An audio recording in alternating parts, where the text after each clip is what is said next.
We will now try to delve a little bit deeper with our panel conversation. To moderate this session, I would like to introduce Eivind Eggen, a Norwegian development expert and former head of NORAD's Knowledge Bank. Please welcome him to the stage.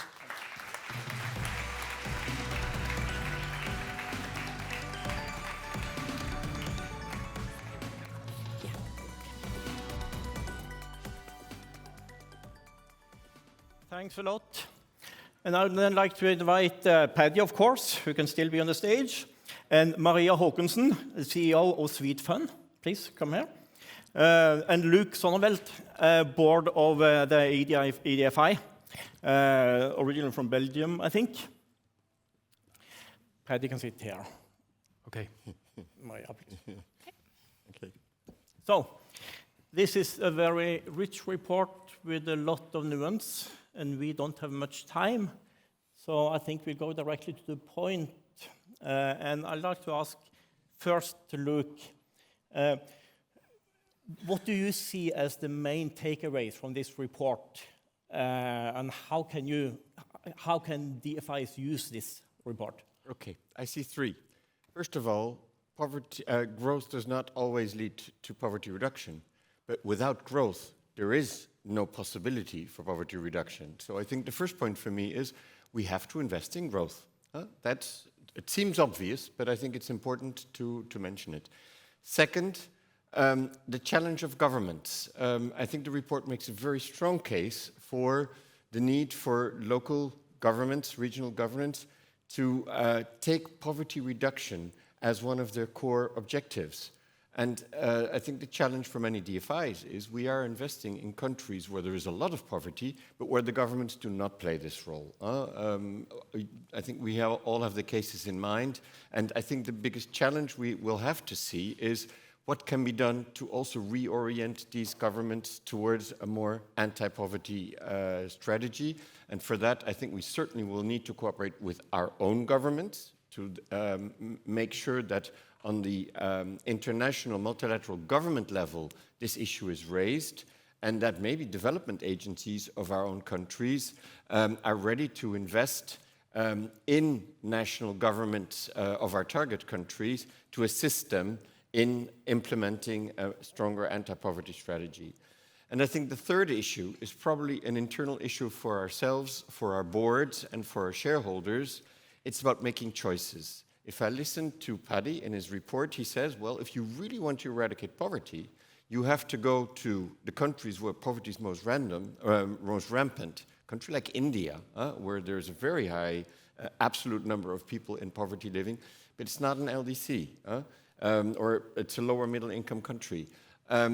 There's a challenge about investing in corporates, where you say in your report, well, if you really want to change poverty, corporates are much more effective on a larger scale to eradicate poverty than SMEs, whereas in many cases of DFIs, we love SMEs because we think it's sort of the basis of society. So I think that's also an issue that we would need to discuss with our shareholders and with our boards to see what choices do we make. Thank you. We are going back to the choices to make, but Maria, how do you think, how does this fit to the strategies of Swedfund? I think in general, to comment on the report, first of all, it's a very big topic to cover, but of course very close at the heart of a DFI. I mean, our mission is to reduce poverty through sustainable investments. And I think also picking up what Luuk said, I think this is really what we have to balance. We want to create an impact, and we need to take the risk.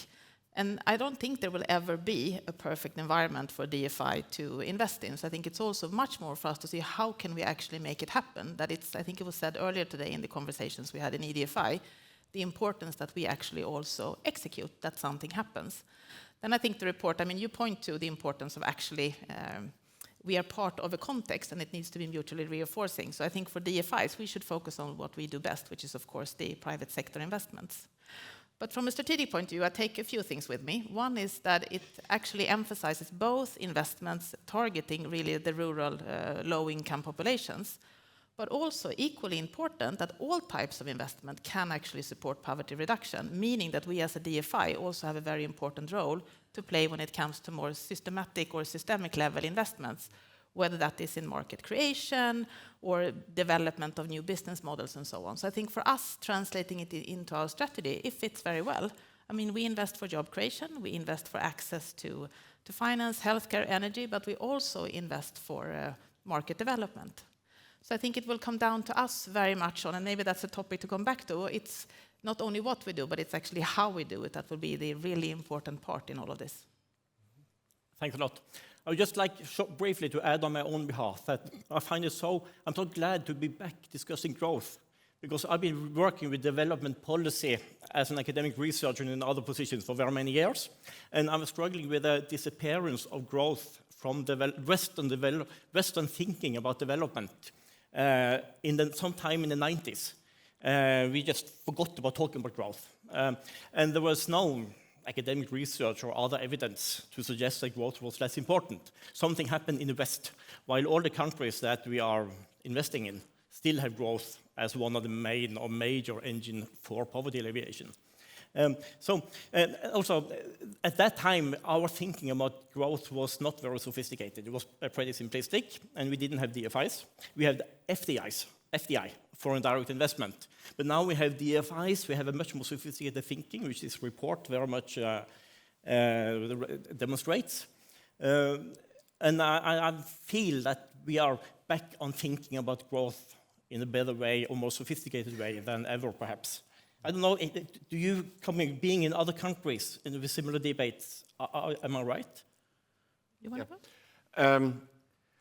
Yes, I think you're right. We're thinking about it more strategically, and I think it's important because growth needs to lead to some sort of redistribution of wealth. And I think that is the element that we are fortunately starting to look at much more seriously. There was this idea, well, you invest in growth and there'll be some sort of trickle-down effect, or leave it to the governments to make sure that people benefit. Well, no, that doesn't work that way. We discussed yesterday a report of the Club of Rome, Earth for All, that makes a very big point of saying, if you don't tackle poverty together with tackling the enormous amount of inequality that the world is currently facing, it will not make a difference. We see that, fortunately, until a few years ago, poverty was going down. But the gap between the poor and the rich has exploded. And I think as long as you don't take that into account when you talk about growth, well, then you're not solving problems in a more structural way. And I think that debate also needs to be had with us. I completely agree with the Minister of Foreign Affairs. We need a global tax convention. We would need a global wealth tax. There was a very nice article in the Financial Times on Monday where even the most right-wing liberal bankers were asking for a wealth tax because they are trying to understand that for their long-term license to operate, if you do not have more people benefiting from the growth that they are looking for, well, then they will be losing their license to operate very quickly. No, and I fully agree. I think, we are part of a system. There are many different partners, many types of capital, just like Paddy pointed to in his report that is needed, and also a work on the enabling environment. Then I think situations look different in different countries. So there are some that are extreme, and where you can, of course, question on whether an investment will really generate the growth and the redistribution. But in many cases, as I said, I think it's also for us to figure out how can we do something also to do the execution to create some kind of impact. So maybe to comment a little bit on the how, as I said, I think it's, first of all, I think the important part that also comes through in the report is the need for it to be an inclusive growth. So it's not only about the governments actually redistributing the growth to poor populations, but it's also, or investing, I should say, in infrastructure, irrigation, and so on. But it's also how we do it. It comes down to decent working conditions. It comes down to improving gender equality. And I think it also comes down to how we work with climate, because I think that's a major risk. It's both about equipping the companies that we invest in and how can they handle climate risks, but also on a systemic level, how can we invest in climate to actually reduce vulnerability in different societies. And then for us, I think in all of those situations, the most important choice we make is the partner that we invest in. And I think that's always when you want to create an impact. So who do you believe will actually be the right partner for you to invest in? So I think for us as DFIs, that is absolutely essential. Then we do a lot of different things around sustainability. How can we work with that really to reduce the risk? But maybe even more important, our work on ESG actually also is a very important part of the value creation. And then, of course, we have a lot of job to do when it comes to the role we take as a financer or as an investor, that we are additional, we are catalytic, we are willing to go in early, we take long-term risk, and we really bet on new business models. So I think there's many different things on the how that also plays into how this growth really comes out and how it's distributed. Thank you, very interesting. Going from the how also to more about the where. What I like about the report is that it's very specific on country context. In some countries, you can achieve a lot. In other countries, you're going to achieve much less.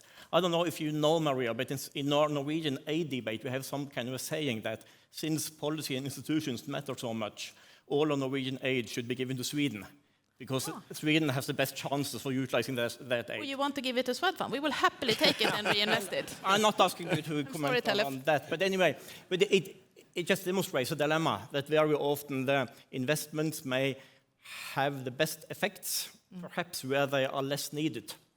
And that is one of the choices. I think that includes some dilemmas here. Should all of you DFIs go to those areas where reports like this tell you that the chances of succeeding is best? I can. Go ahead. No, I don't think so. I don't think that is part of our mandate, but we do a lot of different investments. And coming back to what I said, I don't think there will ever be a perfect situation for us to invest in. And at least as the mandate of Swedfund, which I know that I share with many of my DFI colleagues, we have a target that we should do a certain portion of our investments in the most fragile contexts. And then it comes down to how we do that. We have different tools. We do deeper DD analysis. We create joint collaborations around something called ARIA, for example, to do more investments in those contexts. But I think that is an extremely important part. And I think it's also, someone said that that's also a very important role that we have around mobilization, really just to invest in those countries. At the other end, we do make investments in middle income and upper middle income countries as well, and that's also part of our role. So I don't think you can say that it's either or, it's both. We work with a portfolio, and one of the most important things for us also when it comes to spread risk is actually to work with different business models, but also to spread it across many countries. So I think the answer is we should do both, but really in those most difficult contexts, it will come down to the how, but we cannot wait either to say that we cannot do it, because there will never be the perfect environment. Yeah, maybe to shadow what Maria says, at the same time, I think there must be sort of a minimum substrate of, some sort of infrastructural framework and minimal conditions for us to be able to invest. We're talking about investment. This is not doling out money. This is giving people the chance to use investments to create jobs, to create wealth that can be redistributed. The conditions for that must be there. Currently in Gaza, where there is huge poverty, the situation is dramatic, these conditions are not completely fulfilled. You have to have a minimum amount of stability in a country for investments, which always have a longer-term perspective to take. That said, yes, we should go down as deep as we can. Also, when governments are not playing the role that Paddy mentioned in his report. And we see it happening. I think we have made some investments in, for example, private companies that have set up internet access in slums. Or that have created off-grid possibilities for slums to have electricity. Well, access to internet, access to electricity are the two very basic elements of any form of enterprise. So I think that type of investment we have been doing, and we should be doing much more. There is youth in Congo. They don't care about what government they have. They just want to develop the digital solutions to poverty. We should support that type of projects. I agree with Luuk, and I think it's extremely important. There will always be a certain number of countries where it will be extremely difficult. But I think another perspective is also, if you look on what's happening in the world right now, we are long-term investors. We are in our investments maybe 8 to 10 years. Quite a lot can happen during these 8 to 10 years. We have seen the development, for example, in the Sahel region. There are so many things, Ukraine, Gaza, so it's also hard to predict early on. Again, coming back to, there is an element of risk-taking for us as well here. And we could have spent hours discussing this, and I hope we can some time else. But Paddy, before we leave, based on this discussion, what would be your advice both to DFIs and to policymakers, having DFIs as one of several instruments? And I'll give you only 30 seconds on that. We wrote a long paper, and it doesn't say a word about really how to make this happen. We describe what poverty reduction looks like. We haven't got the magic formula for turning a country that isn't doing all these things into one that is. There's a very interesting book written by a former DFID chief economist called Gambling on Development, when he talks about needing an elite bargain in favour for growth. And one of the ideas in there which we could think about is that some of the investments that we do, particularly in export industries, they create a local constitution for macroeconomic stability and growth. So maybe some of the investments that we do, we could start thinking about how they play into the political economy of the country. Thanks a lot. Our time is up, but that leaves all of you no other options but to download the report, read it. Those of you who read Norwegian can read the op-ed in Panorama Nyheter, which sums up this very nice, and to bring that into your local workplace or family dinner or pubs or whatever and discuss this further. Thank you so much for sharing it. Thank you. Thank you, Øyvind.